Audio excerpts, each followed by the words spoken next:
We started the show today talking about Trump's speech at the GOP convention in Georgia. Someone else spoke at that GOP convention in Georgia, was a headliner, Carrie Lake. Why? Why is she speaking at the Georgia GOP convention when she's just prominent because she lost an election? I don't know. But here's one of the moments from the speech. Message tonight from Merrick Garland and Jack Smith and Joe Biden. And the guys back there in the fake news media, you should listen up as well. This one's for you. If you want to get to President Trump, you're going to have to go through me, and you're going to have to go through 75 million Americans just like me. And I'm going to tell you, yep, most of us are card-carrying members of the NRA.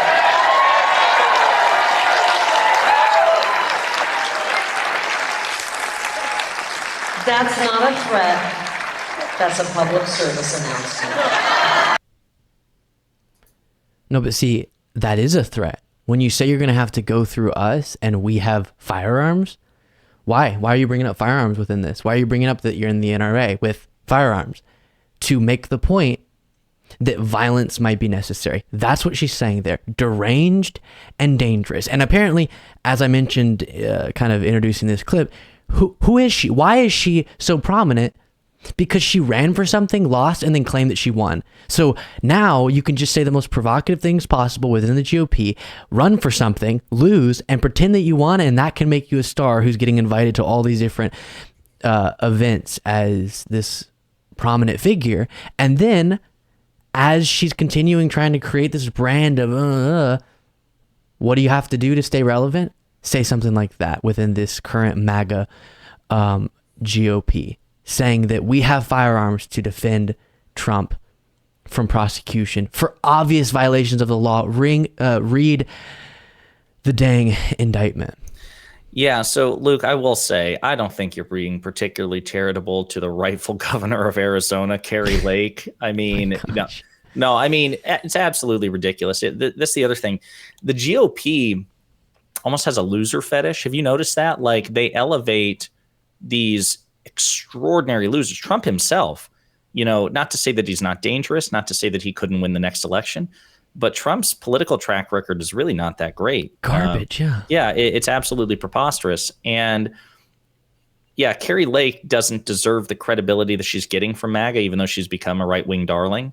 But also, got to be honest with you, and I'm not saying, actually, as a matter of fact, I guess I do think the Department of Justice should take what she just said seriously and look at it. As a matter of fact, I would love to see her react to the Department of Justice taking it seriously because, hopefully there are grounds by which that she gets a knock on the door from the FBI saying, hey, what about what you just said? That was kind of sketch.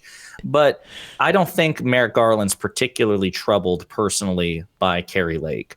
Not Carrie Lake, but the audience in which she demands, because this is the exact type of rhetoric that we heard from Trump, that we hear Carrie Lake trying to be a little Trump 2.0 in the build up to something like January 6th, where people are told your country's being stolen from you. Sure. This is political persecution. Trump did nothing wrong, but they're going to lock him up. And we, as card-carrying members of the NRA, have to stand in between him and prosecution. That is as dangerous as it gets. And we talked about previously, another example of the double standard between the GOP and the Democratic Party. Whenever there's been situations where a Democrat has said something that's just 13 miles away from maybe being promoting violence, sort of, not really. Like Maxine Waters, Republican or Democratic Congresswoman Maxine Waters. Fox News loses their mind for days and days and days. And this is, and we saw this too with statements made about, it doesn't matter. We've seen this many times. I don't need to get into examples, but because I don't want to get into a debate about whether or not that particular example was anything relevant. It's not as big of a deal as something like this, and no one on the right will care. Absolutely. Yeah, we have firearms, and we've heard this before too with, I can't remember, I think it was Matt Gaetz said something like, big tech is coming for our rights, and that's why we have a Second Amendment, or something crazy. Just calling people to violence, and then if they get pressed on that, if she got interviewed and got asked, why did you call people to violence? She would go, oh my gosh, so hyperbolic fake news. Well, yeah, it's so listen, just to clarify, I agree with everything you said. She herself is is only the problem in as much that she is a feckless, ideologically, like, I wouldn't even say she's ideologically driven. I just think she's somebody seeking attention because apparently she had like a public career prior to this as a reporter and didn't demonstrate anything like the insanity she does now. But her cynicism and the fact that she is riling other people up, that's what's dangerous. I completely agree with that. She herself is nowhere near as intimidating as she wants to pretend she is. So that's why I found it's so funny how she was posturing in that way. The truly chilling part was everybody standing up in the audience and applauding, like you said. Right. But I'll also point out with respect to the double standards on violence. So for me, like another good example is, do you remember in 2017, she was not a politician. She was not an elected representative. She was a wealthy public figure, but still technically a private citizen. Kathy Griffin, the comedian. Do you remember when she held up the severed, like a mock severed head of Donald Trump covered in blood? She did a photo shoot for a magazine. And I don't know if you remember that. Do you remember that? But yeah, that I would not support. No, right. But that's the point. She was condemned not only by Republican voters, Republican politicians, Stephen Colbert, who has a well-known dislike of Donald Trump, which I think is wholly justified. Even he condemned it, said that's going entirely too far. It's too divisive. It's too violent in its nature. And when he interviewed her years later, he reprimanded her to her face. And that's Stephen Colbert, who I imagine most conservatives despise for his, liberal views or whatever. But the bottom line is there was unanimity among the right and the left that was unacceptable. And that was from a citizen, somebody who does not have the power of elected office. Then you have years later, after President Biden was elected, Paul Gosar of the Freedom Caucus, a Republican congressman who's so despised that his own family thinks he's deranged and is a threat to civilization.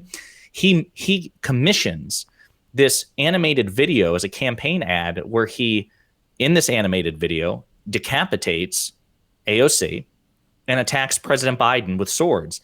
And there was no outrage from the Republicans. None. They did not condemn him. They opposed censoring him, which, by the way, or censuring him, which Democrats didn't want to do initially. They wanted Republicans to punish him and verbally reprimand him, and they wouldn't even do that. The asymmetry is ridiculous. Republicans want the right to be able to threaten Democrats with impunity or to suggest or to strongly, point towards violence. But if the rhetoric on the other side gets even a little bit spicy, they expect Democrats to condemn it outright, which we very often do. It's just the asymmetry is infuriating. Yeah. That's a great point to bring up. Often the extremism is way more prevalent on the right. But then, importantly, because there's always going to be extremism and calls of violence with how many people are involved in the American political situation on both sides, not in the same positions of power. But I remember a lot of times, or I'll experience a lot of times, people will say when I bring up a situation like this, yeah, well, no one called out the violence that happened during kind of the BLM movement in the summer of 2020.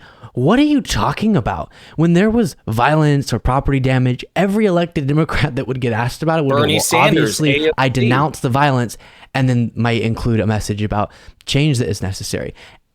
Always, always, always, always. We don't get that on the right. There's no denunciations of this will come, or of the countless other examples, like you said, Paul Gosar, and many others. It is wild. Thank you so much for watching. For the outro on this video, I want to plug Jesiah's channel. Hit them with it, Jesiah. Hey, everybody. I appreciate you watching. You can find me at youtube.com/@ponderingpolitics. One word, pondering politics. If you like progressive commentary that focuses on coalition building with other elements of the left and calling the Republican Party out for what it's become, I hope you'll view my channel. Give me a like and subscribe and some feedback. Again, youtube.com/@ponderingpolitics. Thanks again.